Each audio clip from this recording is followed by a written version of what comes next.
सरन साहब, क्या कारण है कि आज गरीब जनता जो सताई हुई आपके दरबार में आई है, क्या गुहार लेकर के आई है और क्या मानना है आपका? नमस्कार। राष्ट्रीय बहुजन कांग्रेस पार्टी के जो दरबार में जो गरीब जनता आई हुई है, ये माननीय मुख्यमंत्री के जो खोखले खोलने के लिए आई हुई है। इन्होंने जो वादे किए थे वो वादे पूरे नहीं हो रहे हैं।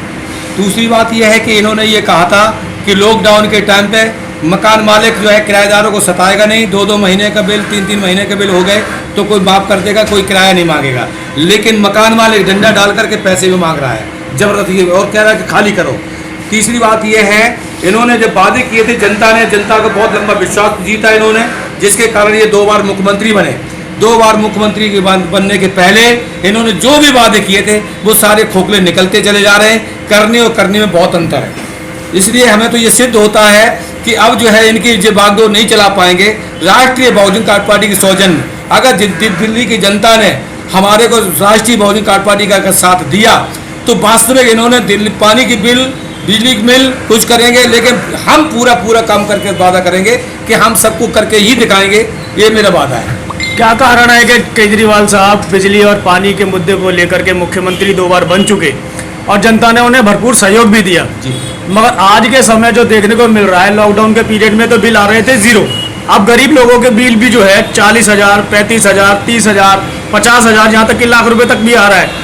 और उन्हें माफ़ करने की भी बात छोड़ करके वो पूरा भरने की बात कर रहे हैं। तो इसमें राष्ट्रीय बहुजन कांग्रेस पार्टी कितना सहयोग कर रही है?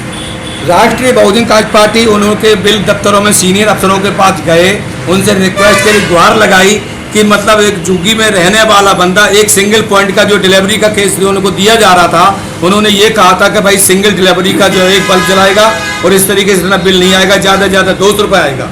लेकिन 200 की चली कहा कि किसी का 30,000 का आया, किसी के 35,000 का आया, किसी के 40,000 का आएगा। गरीब झुग्गी झोपड़ी में रहने वाला आदमी 40,000 50,000 का बिल कहाँ से भरेगा, पेट पालेगा? माननीय केंद्रीय मंत्री, हमारे केंद्रीय सरकार ये कहती है कि आत्मनिर्भर योजना के आधार पे अगर गरीबी को राशन पानी हम फ्री दे देंगे, मान लो 4 महीने या 5 महीना उन्होंने राशन पानी तो दिया, जिसमें दिल्ली का सरकार का भी है और केंद्र सरकार का भी है।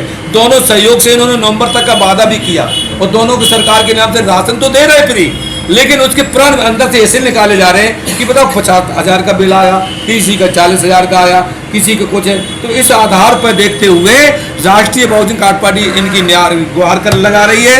और अगर हमको यहाँ से गुहार नहीं मिलती है, न्याय नहीं मिलती है, तो राष्ट्रीय बहुजन कांग्रेस पार्टी जो है इस गरीब जनता के साथ जो है सड़क पर उतर कर इनको न्याय दिलाएगी। ये मेरे बात है। अभी हाल फिलहाल देखने और सुनने को ये भी मिल रहा है कि जितनी भी रेलवे के आसपास कॉलोनियाँ बसी हुई हैं उनको तोड़ने का ऑर्डर कर दिया गया है। लगभग 3-4 कॉलोनियाँ तोड़ भी दी गई हैं।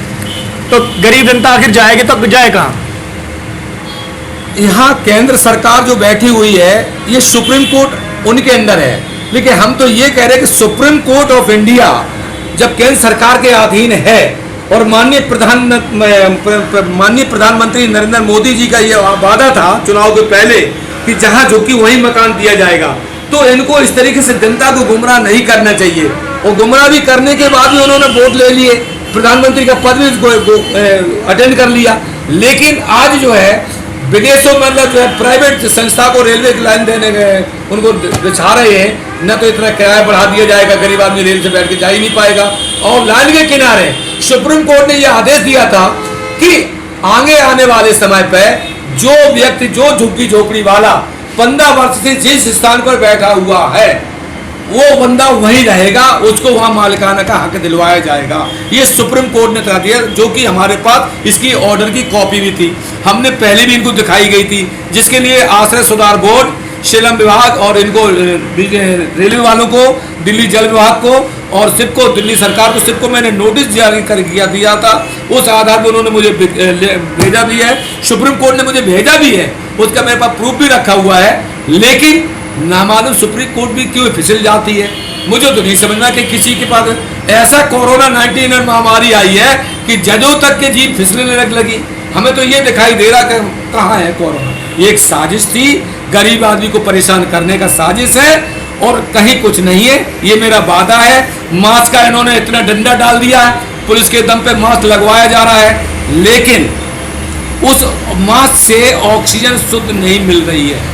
जब शुद्ध ऑक्सीजन जब नहीं मिलेगी तो उस मनुष्य के मुंह से कार्बन डाइऑक्साइड निकलती है और वही अंदर जाती है, तो ऑटोमेटिक गरीब आदमी मरेगा। इसके आगे हम क्या कह पाएंगे? अब तो यही कहना चाहते हैं, गरीब जनता के लिए राष्ट्रीय बहुजन कांग्रेस पार्टी किस हद तक खड़ी है और किस हद तक खड़ी रहेगी?